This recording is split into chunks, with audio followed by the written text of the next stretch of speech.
भारतीय मित्र समूहाच्या वतीनं बँक ग्राहकांना होणारा त्रास, विविध गैरप्रकार आणि ग्राहक सेवांमधील त्रुटींविरोधात 4 जून रोजी एक दिवसीय ठिय्या आंदोलन आयोजित करण्यात आलं आहे। या आंदोलनाद्वारे शासन, प्रशासन आणि बँक अधिकाऱ्यांचं लक्ष बँकिंग व्यवस्थेतील विविध समस्यांकडे वेधण्याचा प्रयत्न केला जाणार आहे। आंदोलनकर्त्यांच्या प्रमुख मागण्यांमध्ये बँकांचं कामकाज 24 तास आणि वर्षातील 365 दिवस सुरू ठेवणं, ग्राहकांना सन्मानपूर्वक आणि तत्पर सेवा देणं, टोकन पद्धतीचा प्रभावी वापर करणं आणि कर्मचाऱ्यांना प्रादेशिक भाषेचं ज्ञान बंधन करणं यांचा समावेश आहे। याशिवाय बँक कर्मचाऱ्यांवर विमा, म्युच्युअल फंड आणि इतर आर्थिक उत्पादनांच्या विक्रीसाठी अवाजवी दबाव टाकू नये अशी मागणी सुद्धा करण्यात आली आहे।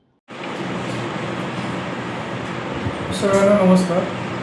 सर्वप्रथम मनपूर्वक धन्यवाद सोलापूर श्रमिक पत्रकार संघ आम्हाला एक संधी दिल्याबद्दल, जेणेकरून आमचं जे आंदोलनाचा मुद्दा आहे ते स्पष्टपणाने आणि एकदम शांतीपूर्वक सोलापूरकरांसाठी आम्ही जे काही ठरवलेलं आहे त्याचा उद्देश हे तुमच्यामार्फत प्रत्येक घरापर्यंत पोहोचेल हे अशी अपेक्षा आम्ही करतो आणि तुम्ही सहकार्य करणार याची अपेक्षा ठेवून मी माझं पुढचं जे आहे ते तुम्हाला सांगतो महत्त्वाचे मुद्दे।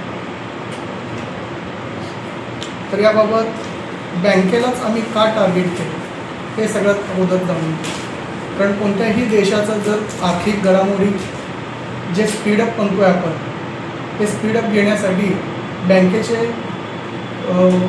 एक चलन जे आहे सर्क्युलेशन हे स्पीडअपमध्ये गती देण्याचं काम करणारं काम करतो, म्हणजे आपला भारताचा इकॉनॉमी स्पीडअप येण्यासाठी। ओके, मध्यंतरी आम्ही बरेचसे बँकेमध्ये व्हिजिट करतो आहे किंवा सोलापूरकरवासी पण बँकेचे व्यवहार करत असते, त्या बाबतीत असे आढळून आलेले आहेत काही की बँकेचे आणि त्यातल्या त्यात नॅशनलाइज बँकेचे स्टाफ कमी, ओके, आणि आलेल्या कस्टमरचा गैरव्यवहार किंवा त्यांना वर्तवणूकपूर्वक वागणूक न देणे, ओके, त्या समस्या दिवसेंदिवस उद्भवते।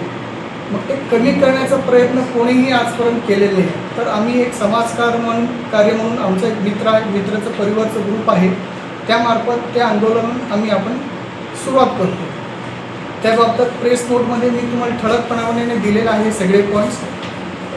पहिला पॉईंट त्याच्यात जे आहे, पोलीस प्रशासन नागरिकांच्या सुरक्षिततेसाठी 24 तास कार्यरत असल्याप्रमाणे भारताच्या आर्थिक प्रगतीसाठी सर्व बँकेचे कामकाज सुरू ठेवण्यात यायला पाहिजे, ते पण 24 तास।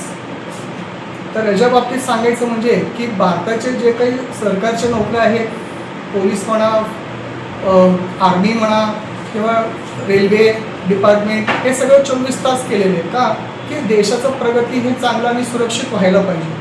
तसंच जर बँकेचं इमॅजिनेशन कल्पना करा की जर बँक 8 तासामध्येच एवढं कार्यरत होऊ शकतोय, तर आपण जर 24 तास त्यांच्याकडनं अपेक्षा ठेवली तर अजून किती काही आपल्याला सगळ्या गोष्टी उपलब्ध करून घेता येईल त्यांच्याकडून। हे झालं त्या पॉईंटचा उद्देश।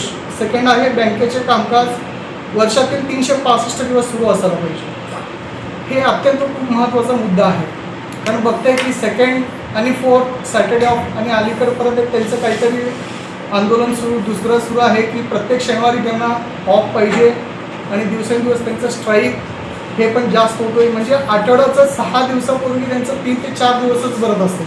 ॲटॅच जर सुट्टी आलं तर मग व्यापारी लोक पैसे ठेवायचे कुठं, सेफ फील करणार नाही किंवा त्या पैशाचं काय करायचं हे त्यांना प्रश्नचिन्ह येत असतो।